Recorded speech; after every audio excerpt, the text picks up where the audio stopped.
तो भाइयों जो धीरेन्द्र शास्त्री है इसने फिर से क्षत्रिय समाज का अपमान किया है। और आपने हेहय वंश के राजाओं को मारना प्रारंभ किया।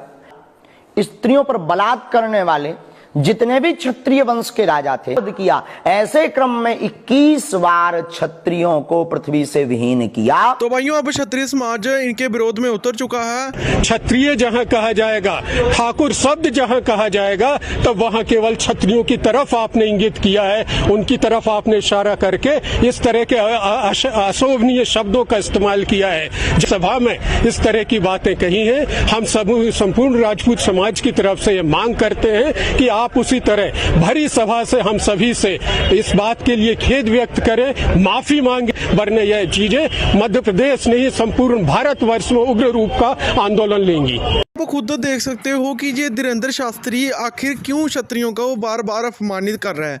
सबसे पहले इन्होंने चंद्रवंश की शाखा जदुवंशी राजपूत कुल के भगवान श्री कृष्ण का अपमान किया कि जदुवंश को हमने मिटाए ना, पता नहीं क्या क्या बोला, हमें तो समझ नहीं लगी। दूसरी बार इसने अपमान किया भगवान राम के 5 पिता थे, 5 बाप थे, इसने बोला, जो कि सूर्यवंश की शाखा रघुवंशी का। और अब फिर से इसने तीसरी बार अपमान किया है चंद्रवंश की शाखा हया वंश का, जिसके वंश चंदेल राजपूत हुए हैं, कलचूरी हुए हैं। तो अब खुद बताओ कि हर 3 महीने बाद ये अपमान कर रहा है और हमारे लोग हमें नीचा दिखाता है, हमें बार बार क्षत्रिय क्षत्रिय कहकर 21 बार मिटा दिया। मुझे बता 21 बार मिटा दिया तो आज के क्षत्रिय कौन है? ठीक है। और जिससे तू हेया वंश की बात करता है उसको मिटाया, तो हम तुम्हारी काल्पनिक चीज़ों को नहीं मानते। वहाँ पर जो तुमने मिक्सचर करके, मेरी बात सुनो, काल्पनिक चीज़ों को मानना चाहिए। ऐसे लाखों साल पुरानी बात है ये भगवान राम के टाइम की बात है, जब हेया कोलचूरी वंश था जो। तो आप मुझे बताओ कि इन काल्पनिक चीज़ों को मानना चाहिए कि ये उस वक्त उधर जिंदा था क्या? 1947 के वक्त कहाँ चला गए थे? कश्मीर में क्या हुआ था? वहाँ कहाँ के चले गए? पूछना चाहता हूँ। जम्मू कश्मीर पर तो राजपूतों ने हुकूमत की 1947 तक। हमारे साथ हया वंश के जो सातुर अर्जुन थे वो खुद भगवान विष्णु के अवतार थे। तो जो भगवान विष्णु का अवतार हो उसको कोई खात्मा कर सकता है क्या? मुझे बताओ, खुद पढ़ ले, हमने नहीं, न्यूज़ चैनल ने बताया है। और तुम फर्जी जो बातें बताते हो, हम इस चीज़ को नहीं मानते। दिन अर्जुन ने तो रावण को बंदी बना लिया था, वो तो क्यों नहीं बताता इतिहास उनका? अगर इतिहास की बात करें तो सबसे ज़्यादा भगवान ने अवतार क्षत्रिय कुल में लिया है। भगवान श्री राम हमारे में हुए, भगवान श्री कृष्ण हमारे में हुए, महाभारत के पांडव अर्जुन हमारे में हुए, महात्मा बुद्ध हमारे में हुए, गौतम बुद्ध, जितने भी महावीर, जैन, वो सब क्षत्रिय समाज में हुए। तो क्षत्रियों से बड़ा कौन हो सकता है? 1947 से पहले तक तो ठाकुरों को ही ठाकुर साहब बोलते थे, बाकी वालों को बोलते थे क्या? 1947 तक तो हम बड़े थे। कलाओ क्षत्रियों, हमारा धर्म शातर धर्म है, जो कि आज से नहीं लाखों सालों से है। ये जो शब्द आया है, चाहे हिंदू हो, मुस्लिम हो, सिख हो, ईसाई हो, ये सब जो है 3री 4थी सदी के बाद आए हैं।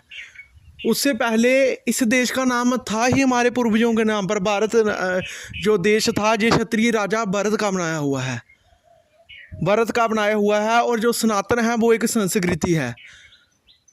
भगवान ने पहले 4 धर्म ही बनाए थे, लेकिन 76 धर्म अलग था।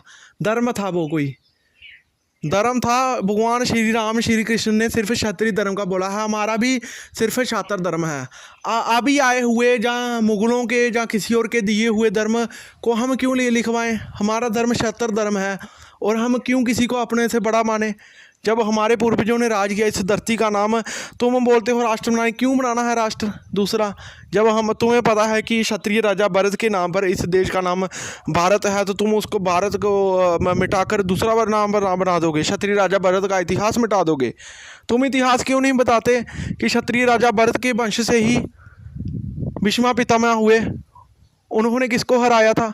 उसका बताना क्यों नहीं बताता तू ये नहीं बताता कि बुंदेलखंड जिसमें रहता है तू बातें करता है क्षत्रियों के खिलाफ, वो बुंदेलखंड की धरती बुंदीला राजपूतों के नाम से जानी है। 76 साल बुंदीला का नाम तू कभी नहीं लेता। तू हया वंश का अपमान कर रहा है, मतलब कि डायरेक्ट चंदेल वंश का अपमान कर रहा है।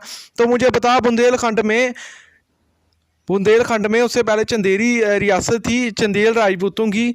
बुंदेला से पहले 15वीं-16वीं सदी से पहले जहाँ पर चंदेलों का शासन था, तो गजनबी ने सबसे पहले अटैक किया था भारत में 11वीं सदी में।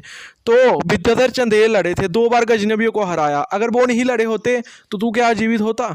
तू खुद बता, विद्याधर चंदेल अगर नहीं लड़े होते तो तू होता इस बुंदेलखंड की धरती पर जिन्होंने गजनबियों को हराया था?